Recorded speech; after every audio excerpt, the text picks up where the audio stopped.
जगत पूज्ये जगत द्वंद्वे सर्वशक्ति स्वरूपिणी सर्वात्मिके श्री कौमारी जगन्मात नमोस्तुते।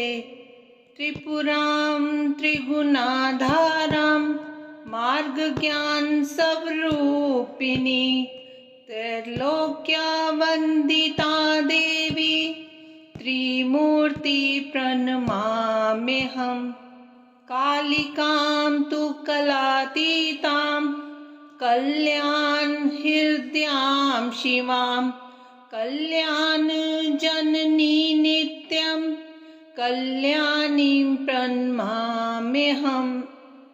आनिमादि गुणोदारां मकराकारकक्षुषम् अंतशक्ति भेदां तां कामाक्षी प्रणमाम्यहम्। चंडवीरां चंडमायां चंडमुंडप्रभञ्जनीं तां नमामि च देवेशीं चंडिकां चंडविक्रमां।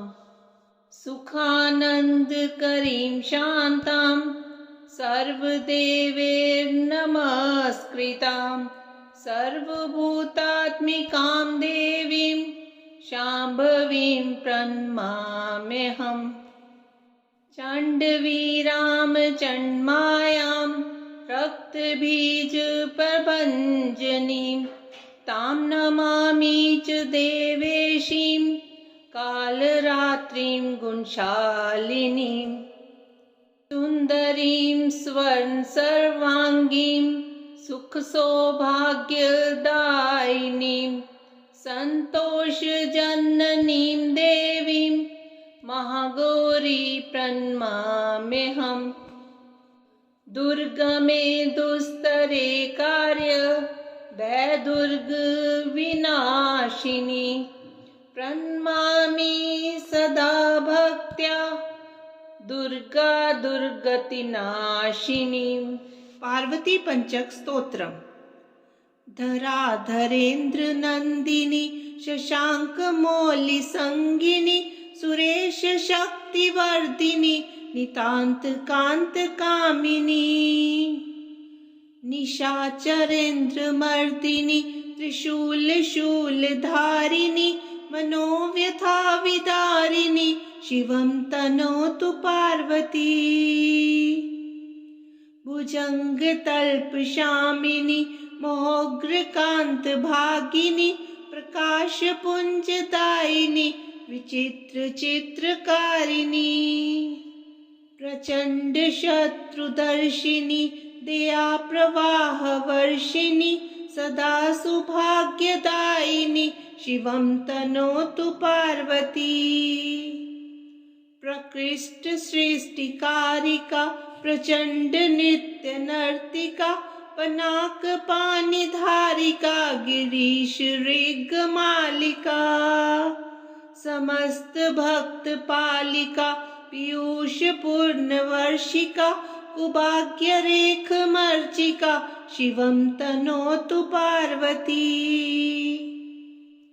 तपश्चरी कुमारिका जगत्परा प्रहेलिका विशुद्ध भाव सातिका सुधा सरित प्रवाहिका प्रयत्न पक्ष पोषिका सदार्धि भाव तोषिका शनि ग्रहाति तर्जिका शिवं तनोतु पार्वती। शुभं करी शिवं करी विभाकरी निशाचरी नभश्चरी धराचरी समस्त सृष्टि संचरी तमोहरी मनोहरी मृगांक माली सुंदरी सदोग ताप संचरी शिवं तनोतु पार्वती।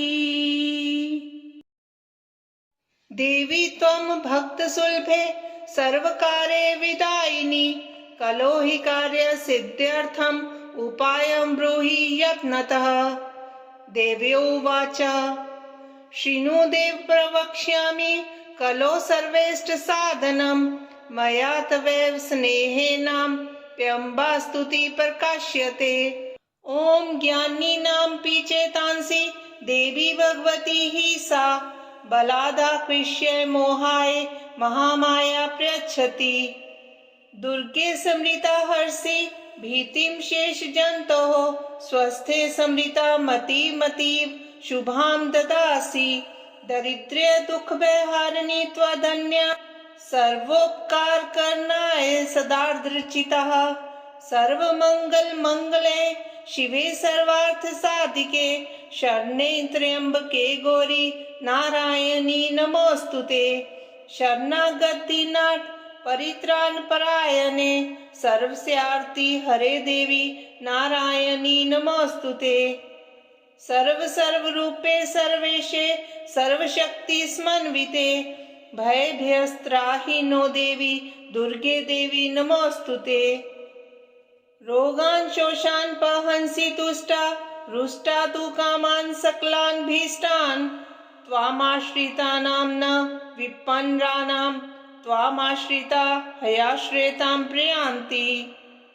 सर्वबाधा प्रशमनं त्रैलोक्यस्याखिलेश्वरी अयमेव तव्य कार्यं सयद्वैरि विनाशनम्। ओम जयंती मंगला काली भद्रकाली कपालिनी दुर्गा क्षमा शिवा धात्री स्वाहा स्वदा नमोस्तुते। जय त्वं देवी चामुंडे जय भूतार्ति हारिणी जय सर्वगते देवी कालरात्रि नमोस्तुते। मधुकैटभ विद्रावी विधात्री वर्धे नमः।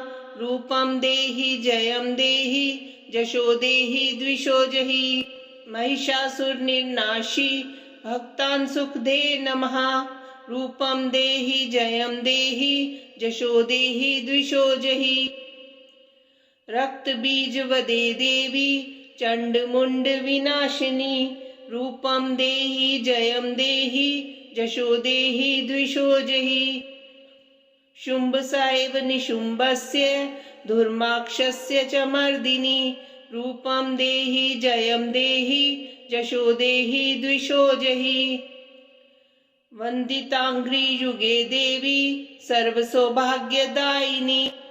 रूपं देहि जयं देहि जशो देहि द्विषो जहि।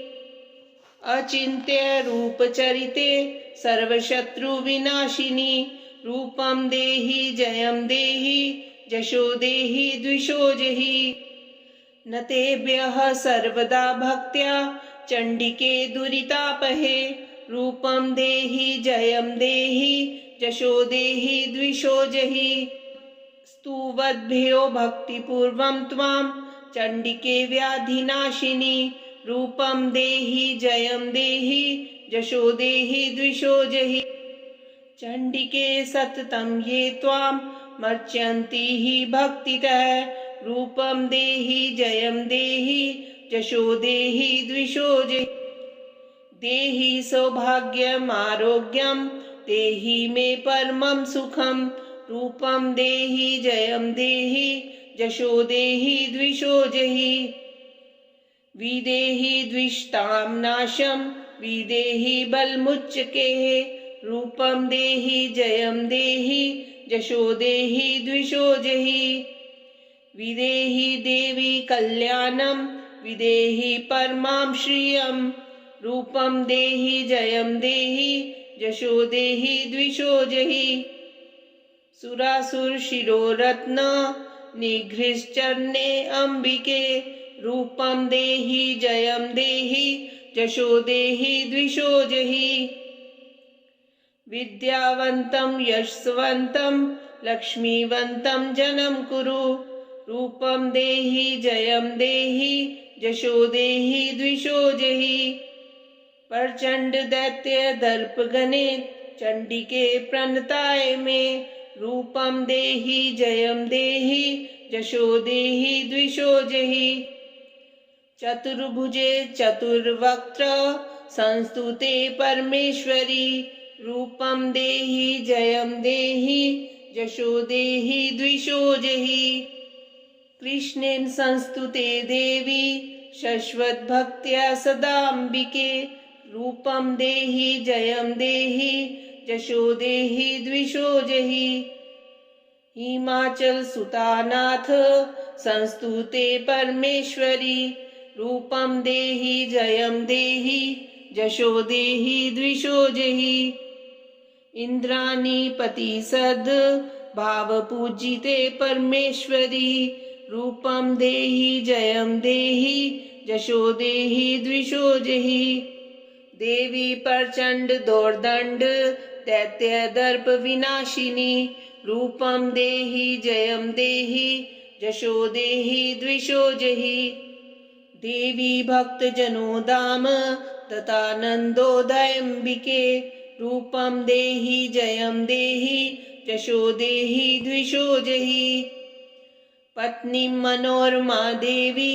मनोवृतानुसारिणीं तारिणीं दुर्ग संसार सागरस्य कुलोद्भवाम् इदं स्तोत्रं पठित्वां तु महास्तोत्रं पठे नरः स तु सप्तशती संख्या वरमाप्नोति संपदाम्।